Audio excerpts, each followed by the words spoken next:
Hello guys, আজকের ভিডিওতে আমরা দেখে নেব গোটা ক্রিপ্টোকারেন্সি মার্কেটের একটা আপডেট নিয়ে নেব। আর বিটকয়েনের মধ্যে নেক্সট কী হতে পারে সেটা আমরা দেখে নেব। বিটকয়েন এখন আপনার পাম্প হবে না ডাম্প হবে, পাম্প হলে কত দূর পর্যন্ত পাম্প হতে পারে আর ডাম্প হলে কত দূর পর্যন্ত ডাম্প হতে পারে, সেই সব জিনিস আমরা দেখে নেব। আর আজকের এই ভিডিওতে পাইথ নামের যে আপনার একটা নতুন টোকন লিস্ট হয়েছে বাইন্যান্সের মধ্যে, আগে এটা বেরিয়েছে, ঠিক আছে। আমাদের কী বলে সেটাকে, বিয়ার মার্কেটের পরেই এই কয়েনটা মার্কেটের মধ্যে আসে, ঠিক আছে। তো ইদানিং এটা লিস্ট হয়েছে বাইন্যান্সের মধ্যে। তো এর মধ্যে আপনারা এখন এন্ট্রি নেবেন না এক্সিট করবেন, কখন এন্ট্রি নিতে পারেন, আর লং টার্মের জন্য এই কয়েনটা কেমন হবে আর শর্ট টার্মের জন্যই বা কেমন হবে, সেই সব জিনিস নিয়েও আমরা আজকের এই ভিডিওতে আলোচনা করব। তো ভিডিও শুরু করার আগে একটা ডিসক্লেমার, ক্রিপ্টোকারেন্সি মার্কেট প্রচণ্ড ভলটাইল মার্কেট। এখানে আপনার প্রফিট হতে পারে এবং লসও হতে পারে। যে কোনো কয়েনের মধ্যে ইনভেস্ট করার আগে আপনি আপনার রিসার্চ আর টেকনিক্যাল অ্যানালিসিস, ফান্ডামেন্টাল অ্যানালিসিস এসব অবশ্যই করে নেবেন। আর আপনি এখন যদি আমাদের টেলিগ্রাম গ্রুপে জয়েন না করে থাকেন, তাহলে অবশ্যই এটা মেক শিওর করবেন যে আপনি আমাদের টেলিগ্রাম গ্রুপে জয়েন করে নিয়েছেন, কারণ সেখানে আমি মার্কেটের ইনস্ট্যান্ট আপডেট আর মাঝে মধ্যে ফ্রি সিগন্যালও দিয়ে থাকি। আর মোটামুটি হালভিংয়ের আর মোটামুটি 70 দিনের মতো সময় আছে বিটকয়েন হালভিংয়ের। তো এটা প্রত্যেকবারই আমরা দেখেছি বিটকয়েনের হালভিংয়ের 1 মাস বা 15-20 দিন আগে, কিংবা বিটকয়েন হালভিংয়ের 1-2 মাস পরের থেকে কিন্তু বুল মার্কেট শুরু হয়ে যায়, ঠিক আছে। এটা প্রত্যেকবারই হয়েছে, লাস্ট 3বারও হয়েছে, এবারও হওয়ার চান্সই বেশি। হওয়ার চান্স বেশি বলতে কি হবেই, ঠিক আছে। এবার যদি বিটকয়েনের প্রাইস বর্তমানে দেখে নিই, বিটকয়েনের অ্যানালিসিস এখানে যেটা দেখছি, বর্তমানে বিটকয়েনের প্রাইস চলছে 43,000 প্রাইস বর্তমানে চলছে।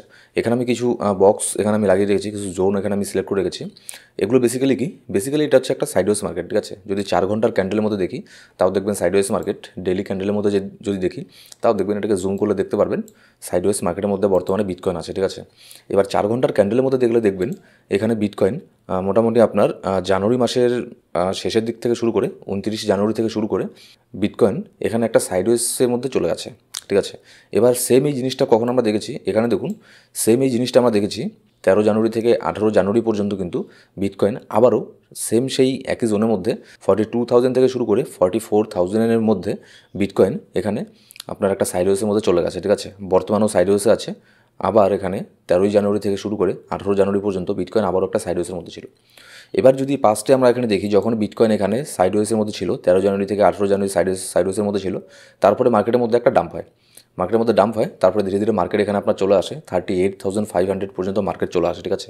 এবার যদি আরও একটু পেছনের দিকে যাই, এখানে দেখবো মানে অ্যাকচুয়ালি এই রেঞ্জের মধ্যে এখানে নেই, কিন্তু এটার একটুখানি উপরে আছে 44,500 থেকে শুরু করে 43,000 পর্যন্ত এখানে বিটকয়েনের মার্কেট আবারও একবার সাইডওয়েজের মধ্যে ছিল। এখানে আমরা দেখেছি এখানে সাইডওয়েজে থাকার পরে কয়েকদিন এখানে মার্কেট সাইডওয়েজে থাকার পরে মার্কেট এখান থেকে পাম্প নিয়ে 48,900 পর্যন্ত মার্কেটের প্রাইস এখানে চলে যায়, যখন এখানে ETF এর নিউজটা আসলো, ঠিক আছে। এবার তারপরে বিটকয়েন আবারও এখানে আপনার সাইডওয়েজ মার্কেটের মধ্যে চলে যায়। কখন? এটা হচ্ছে আপনার 13 জানুয়ারি থেকে 18 জানুয়ারি পর্যন্ত মার্কেট সাইডওয়েজে চলে যায়। তারপরে 18 জানুয়ারি পরে এখানে মার্কেট আরও একটা এখানে ডাম্প করে, ঠিক আছে। মানে সাইডওয়েজে থাকার পরে মার্কেট এখানে যে কোনো একদিকে মুভ নেয়, ঠিক আছে। হয় সেটা পাম্প হবে, না হয় ডাম্প হবে। তারপরে এখানে মার্কেট ডাম্প হয়ে এখানে চলে আসে 38,500 পর্যন্ত প্রায়। এখন আমরা বর্তমানে যেটা দেখছি, বর্তমানে কিন্তু সেই সেম একই প্যাটার্নটাকে বিটকয়েন এখানে ফলো করছে, ঠিক আছে। বর্তমানে বিটকয়েনে কিন্তু এখন একটা সাইডওয়েজের মধ্যে আছে। এবার যেহেতু একই প্যাটার্নটাকে ফলো করছে, আর মার্কেট যখন সাইডওয়েজের মধ্যে থাকে তখন কিন্তু এটাকেও বলতে পারে না যে মার্কেট ওপরের দিকে যাবে না মার্কেট নিচের দিকে যাবে। মানে ডাইরেক্ট একটা ইন্ডিকেশন কেউ দিতে পারবে না, ঠিক আছে। কেউ বলতে পারবে না যে মার্কেট এখান থেকে উপরে যাবে না মার্কেট এখান থেকে নিচের দিকে যাবে।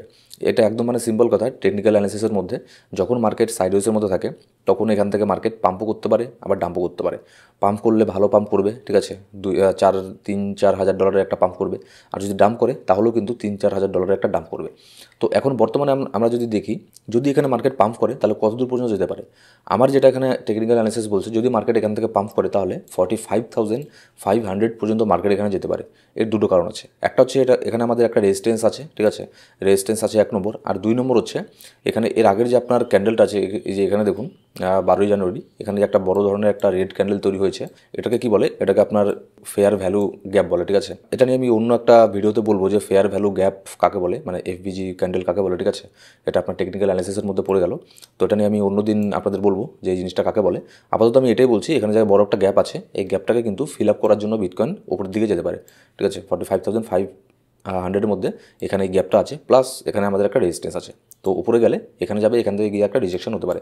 এবার যদি নিচের দিকে নামলে আমরা এখানে দেখব নিচের দিকেও কিন্তু একটা ফেয়ার ভ্যালু গ্যাপ আছে, যেটা হচ্ছে আপনার 40,000 থেকে শুরু করে মোটামুটি 41,000-1,000-এর মধ্যে এখানে একটা ফেয়ার ভ্যালু গ্যাপ আছে। আবার এখানে আমাদের একটা সাপোর্ট আছে কোথায়, 40,400 কিংবা 500 ধরে নিতে পারেন। 40,500-এর মধ্যে আমাদের এখানে একটা সাপোর্টও আছে, আবার এখানে একটা ফেয়ার ভ্যালু গ্যাপও আছে। এবার আপনারা এটা ভাববেন না যে আমি এখানে বলছি দুটো দিকেই বলছি যে নিচে আসলে এখানে যাবে, উপরে গেলে ওখানে যাবে। কারণ হচ্ছে আপনাদের আমি একটু আগে বললামই যে ওয়ান ডিরেকশন এখানে কেউ দিতে পারবে না, যে মার্কেট উপরেই যাবে না মার্কেট নিচের দিকেই নামবে। মার্কেট নিচে গেলে কত দূর পর্যন্ত যেতে পারে, কোথায় গিয়ে বাউন্স ব্যাক হতে পারে, ঠিক আছে, এটা আপনাদের বললাম। উপরে গেলে রেজিস্ট্যান্স কোথায় আছে, কোথায় গিয়ে আবার বাউন্স ব্যাক করে নিচের দিকে নামতে পারে, সেসব জিনিসগুলো আপনাদের আমি বলে দিলাম, ঠিক আছে। আর যদি ডেলি ক্যান্ডেলের মধ্যে দেখি, ডেলি ক্যান্ডেলের মধ্যে দেখলে আমরা দেখতে পারবো এই যে আমাদের নিচের যে ফেয়ার ভ্যালু গ্যাপের জায়গাটা আছে প্লাস সাপোর্টটা যে আছে 40,500, এখানে কিন্তু আমাদের 100 ডেলি মুভিং অ্যাভারেজও আছে, ঠিক আছে। এটাকে ব্রেক করা কিন্তু অত সহজ হবে না। তো মার্কেট এখন যে কোনো একদিকে মুভ নিতে পারে, কারণ মার্কেট সাইডওয়েজের মধ্যে আছে, এখন কেউ জানে না যে মার্কেট কোথায় যাবে, ঠিক আছে। এবার তারপরে যে কয়েনটার কথা আপনাদের সাথে আমি একটু আগে শেয়ার করলাম, ঠিক আছে, এটার নাম হচ্ছে আপনার পাইথ নেটওয়ার্ক। তো ওটা কিন্তু খুবই ভালো একটা ফান্ডামেন্টাল বেসিস স্ট্রং কয়েন। এটা আপনার একদমই নতুন না, বাইন্যান্সের মধ্যে লিস্ট হয়েছে আপনার গতকাল। তো লিস্ট হওয়ার পরে এখানে দেখুন, এখানে বেসিক্যালি মার্কেটের মধ্যে ম্যানিপুলেশন হয়, ঠিক আছে। এই যে নিচের দিকে এত বড় লম্বা ক্যান্ডেলটা যে দেখছেন, আপনারা যদি ভাবেন যে বাইন্যান্সে যখন লিস্ট হলো তখন $0.37 এখানে লিস্ট হয়েছিল, আমি এখানে বাই করবো, বাই করে উপরের দিকে সেল করে দেবো, এটা হবে না, পারবেন না, ঠিক আছে। কারণ নিচের দিকে এখানে যারা বড় বড় মার্কেট আছে, বড় বড় হোয়েলার আছে, বড় বড় গ্রুপ আছে, কিংবা এক্সচেঞ্জ আছে, সে বাইন্যান্স হতে পারে, আপনার কুকয়েন হতে পারে, হুবই যেই থাকুক না কেন, ঠিক আছে, এক্সচেঞ্জরাই কিন্তু নিচের দিকে এখানে আপনার বাইটাই করে বসে থাকে, ঠিক আছে। ক্রিপ্টোকারেন্সি এখনও ওয়ার্ল্ড ওয়াইডে রেগুলেশন হয়নি, তো যাদের এখানে ফান্ড বেশি আছে, যারা এইসব জিনিসগুলোকে কন্ট্রোল করে, তারা যে কোনো সময় তাদের ইচ্ছে মতো মার্কেটকে ম্যানিপুলেশন করতে পারে। তো আপনারা যদি ভেবে থাকেন যে নিচের দিকে বাই করে ওপরে এখানে সেল করে দিতাম, এটা হবে না, ঠিক আছে ভাই, এটা পারবেন না। কারণ সেখানে আপনার অলরেডি তারা এখানে বাই করে থাকে। আপনি এখানে মার্কেটে বাই করতে করতে আপনার এখানে ক্যান্ডেলের মিডলে চলে যাবে। মিডলে চলে যাওয়ার পরে আপনি ভাববেন যে ওপরে যাক সেল করবো, এখানে যাক সেল করবো, আপনি ভাবলেন যে আরও একটু উপরে যাক তারপরে সেল করবো, কিন্তু আফটার অল দেখবেন মার্কেট আর উপরের দিকে যাবে না। যখন এখানে রিটেল ট্রেডার মার্কেটের মধ্যে এন্ট্রি নিতে শুরু করবে, 99% ট্রেডার এখানে লস করবে। আমি বলছি না যে নতুন কয়েন যে লিস্ট হয় সেগুলোর মধ্যে প্রফিট করা যায় না, হ্যাঁ প্রফিট হয়, কিন্তু 100 জনের মধ্যে একটা রিটেল ট্রেডার এখানে প্রফিট করতে পারে, আর আপনার 99 জন কিন্তু এখানে লস করে। তাহলে এটা তো আপনার মানে জুয়ার থেকেও বেশি হয়ে গেল, ঠিক আছে, মানে গ্যামলিংয়ের থেকেও বেশি এখানে আপনার চান্স এখানে লস হওয়ার। তাহলে এর মধ্যে কেন এন্ট্রি নিতে যাবেন? সেই জন্য আমি বলি যেগুলো লিস্ট হয় তখন এখানে বাই করা যায় না। হ্যাঁ, যখন আপনি শুনলেন যে এখানে বাইন্যান্সের মধ্যে লিস্ট হবে, তার আগে অন্যান্য এক্সচেঞ্জের মধ্যে বাই করে রাখতে পারতেন। তারপরেও এখানে একটু রিস্ক থাকে, কারণ হচ্ছে এগুলো করতে গেলে অনেক মানে নলেজের প্রয়োজন হয় যে কখন কী হতে পারে মার্কেটে, আর আপনার মুভমেন্ট প্রচণ্ড ফাস্ট রাখতে লাগে তখন হাতের, ঠিক আছে, না হলে এখানে লস করে ফেলবেন। তো এটাকে আপনারা লং টার্মের জন্য বাই করতে পারেন, শর্ট টার্মের জন্য বাই করবেন না বর্তমানে। শর্ট টার্মের জন্য বাই করলে এটাকে একটু কারেকশন নিতে দিন, মোটামুটি 0.45 এই রেঞ্জের মধ্যে আসলে শর্ট টার্মের জন্য বাই করতে পারেন 2% স্টপ লস লাগিয়ে। আর যদি লং টার্মের জন্য বাই করতে চান, লং টার্মের জন্য বাই করলে এখনও বাই করতে পারেন, কিন্তু আমি বলবো না এখন বাই করতে। 0.4 মধ্যে যদি এটাকে পেয়ে যান, ঠিক আছে, তাহলে এটাকে বাই করতে পারেন। আমরা যদি দেখি এর অল টাইম হাই, যদি দেখি অল টাইম হাই হচ্ছে আপনার, এটার অল টাইম হাই চলে গিয়েছিল $0.55।